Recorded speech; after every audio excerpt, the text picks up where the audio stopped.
Sa pumili ng The Hierophant, ito ang inyong reading. Tingnan natin kung ano ang mensahe ng iyong yumao. I'm sensing bright, popular, and rich.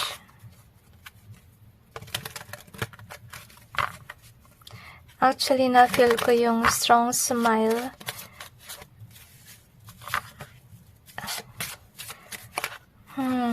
Let's see. They could be happy for you that you have wealth. Pero na-sense ko na parang gusto nilang banggitin sa'yo na avoid being greedy or buying too much things. Anyway, parang feeling ko may connection siya with regards sa one, but let's see kung pareho sila ng story. So, i-clarify natin yung cards to gain more information.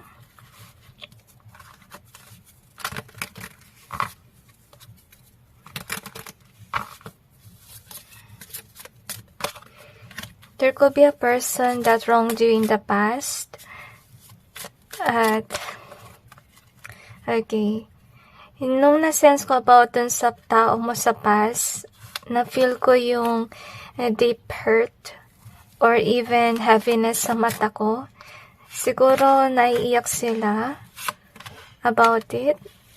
Maybe they got aware about your past. So let's see what we have here. So gusto sabihin sa'yo ng iyong yumao na kung meron man past event na nangyari, iwasan mo yun. Kung sino man yung tao na nakasakit sa'yo before. Kasi right now, you're definitely manifesting something. Okay? And with regards to this one, I am sensing that you should be on your own. Umiwas ka medyo sa mga tao sa paligid. Okay? Kasi yun nga may losses in the past. So, nangyari siguro sa ngayon you are single or can be sa ngayon, malayo ka na dun sa mga past na tao at gusto niya sabihin sa'yo na this change has to happen. At dahil nawala yung mga negatibong tao na yan sa iyong buhay, nangyari is, I feel na aangat ka or simula kang lumago nung time na lumayo ka sa mga maling tao. So, gusto niya rin sabihin sa'yo na yun nga, yung nararamdaman mo, it's authentic. If ever you feel frightened about someone, dahil sa mga may nangyari noong past, I'm sensing na nagstay pa rin yan sa inyo. Gusto niya sabihin sa'yo na huwag kang mag-alala. Focus ka na lang kung ano man ang meron ka at huwag mo nang balikan yung past na yan kasi yung mga past na tao na yan, hindi ka nila binigyan ng pahalaga or parang tinatakot ka nila or dahil din sa kanila nagkaroon ka ng mababang confidence sa iyong sarili, which is sad. I'm sensing when I hold this card, yung na-feel ko na naiiyak. So, these souls got aware kung ano man ang napagdaanan mo. At nung nalaman nila yun, naiiyak siya. Parang naawa siya sa'yo. Let's see what else do we have here. So, gusto sabihin ng iyong yumao na be introvert. Honestly, at I really feel own income is what I sense here. So, I am sensing na with regards sa mission work, nagawa mo na yung mission mo with regards sa mga past na tao na yun. Maybe you show them somehow, I feel na kung paano maging mabait or what we call this, parang nakakaiyak yung vibe eh. Parang feeling ko gusto na sabihin sa'yo na hindi mo deserve kung ano man ang ginawa sa'yo ng mga past na tao na yun. Pero pinakita dito with this destined being here, na destined naman na imit mo yung mga taong yun kasi yung mission mo ay may tuturo ka sa kanila. Pwede mabuting asal or inspiration ng mga taong yun. Pero nakakalungkot kasi hindi ka nila natrato ng maayos. Okay? So, anyway, with the introvert being here, parang destined rin na parang umiwas ka sa kanila. So, don't feel guilty about it na lumalayo ka sa kanila. Kasi it's destined to happen because I feel like you have to grow is what I sense as well. Kasi mariremain ka in this stagnancy period if you keep on dealing with them. Kasi kung sino man siguro yung mga past people na yan, baka may nababanggit silang di maganda sa'yo, or can be dinadown ka nila masyado na hindi mo na nakita yung potential mo, and so naka-apekto yan sa'yo mentally and emotionally. Okay, so anyway, siguro yung mga past sa tao na yan, nainis sila kasi you're moving forward in your life and you surrendered kung ano man ang meron noong past.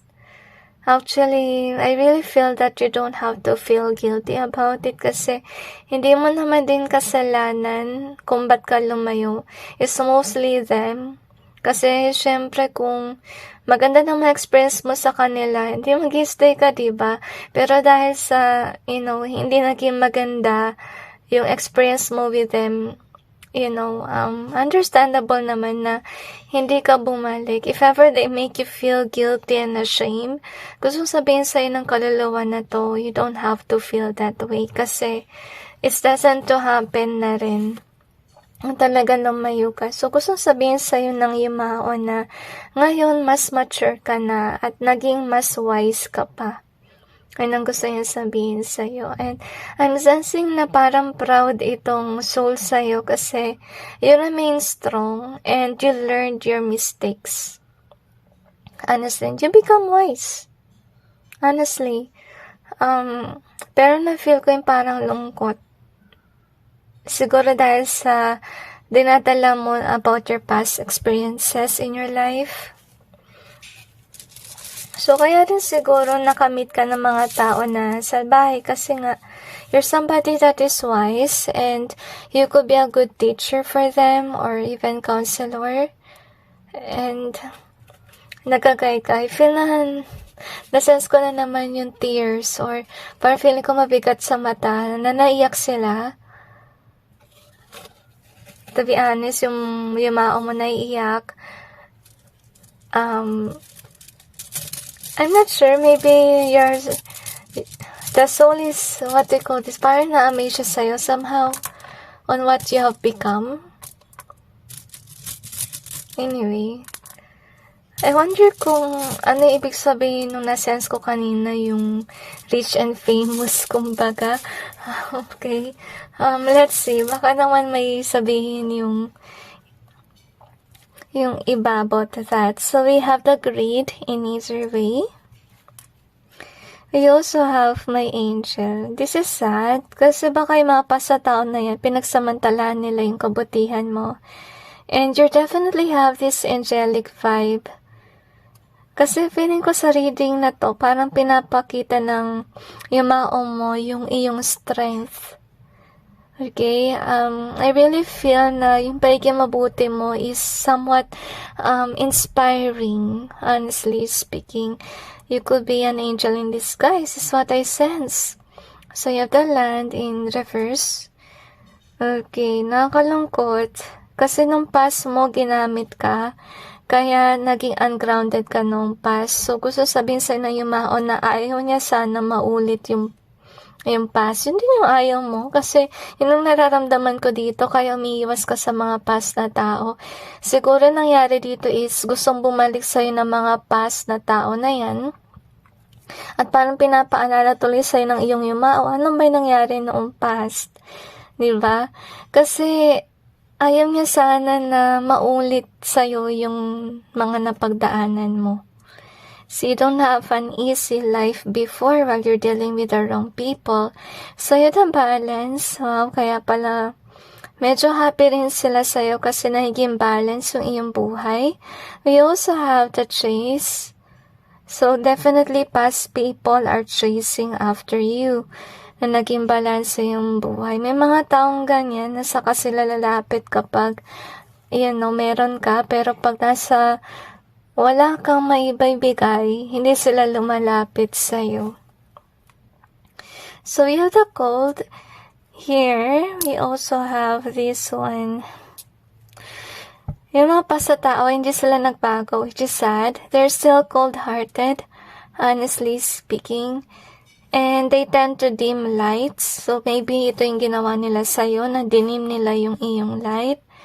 We have the close in either way. So, kaya ka pala sinasabihan ng iyong yumao kasi may potential na mag-open ka pa rin ng doors sa mga maling tao. So, make sure na you are distancing yourself from the wrong people.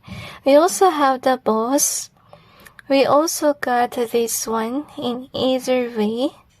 We also have, feeling ko talaga yung mga past sa tao, gusto nilang bumalik.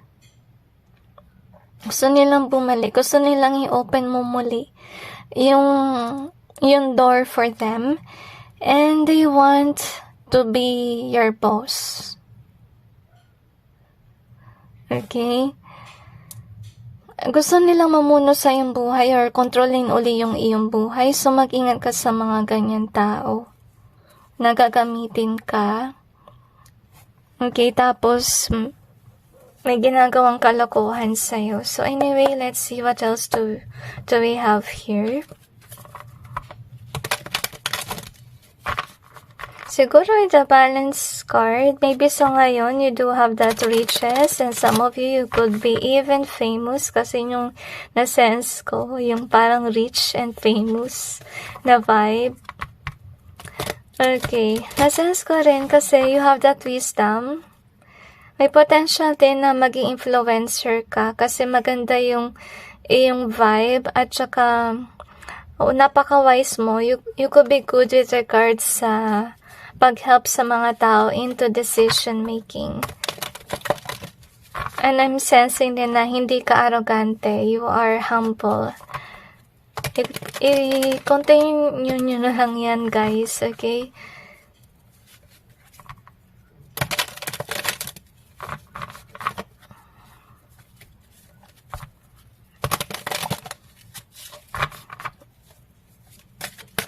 Parang namamangharin sa'yo yung yumao. So, namaos ako.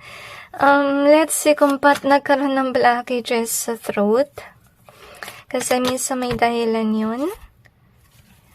With regards sa energy na rin. I'm sensing another. I'm sensing twin flame. Anyway, so let's see. So, we have this one here. So, minamanifest ka ng iyong past sa tao, yung past sa tao na hindi mabuti sa'yo. They're manifesting you back kasi mayroon silang issue with regards sa money or finances, honestly speaking. At tulad ng nabanggit, lumayo ka sa mga taong ito kasi wala kang future sa kanila. So, it's destined to happen na lumayo ka. So, Hermit is another sign na introvert. And remember that you do have that introvert card lately. Nandito yon. Okay? So, ibig sabihin lang nun na maging introvert ka as of this time, na you're balanced with your life. At lumayo ka syempre sa mga taong nagbibigay sa'yo ng conflict. At wag basta mag-accept na friendship. As you can see, or iwasan mong mag-deal with the past people in your life para mawala itong chaos and conflict sa iyong buhay. Kasi mangyari niyan, maulit si past na parang wala ka nararating, may nagdidim ng light mo, kaya hindi ka mag-push forward sa gusto mo sanang mangyari. I'm sensing talaga malungkot yung iyong yumao kapag naaalala niya yung iyong past. Okay? Ayaw niya sana maulit ito muli. Kaya gusto niyang banggitin sa'yo, huwag mo nang papasukin ang masamang tao sa iyong buhay. Kasi sa ngayon, you're in control of your life. Okay? You have this positive vibe. Yung maganda dito, guys, karoon ka ng wisdom. At I feel na magaling ka na magdesisyon sa buhay.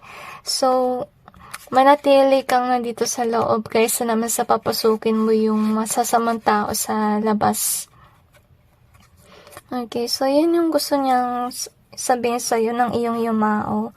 Parang wina-warning ka about the past people kasi nakita niya na may potential na pumasok sila muli sa iyong buhay, and that is possible if you will let these people in. So, I'm really sensing talaga yung heavy tears. Naawa sa yung yumao mo nung nalaman niya yung past mo. Okay, hugs to every one of you. Take some time to heal na rin kasi feel ko pa rin yung bigat, honestly. Mag-thank you na rin kayo sa iyong yumao kasi somehow, he or she has warned you about past people wanting to come back to you. So, remember, be your own boss na lang. Kagaya neto, sa Emperor card, i-continue mo lang yung ganitong vibe na I really feel na some of you really have to say no to the past people. Okay?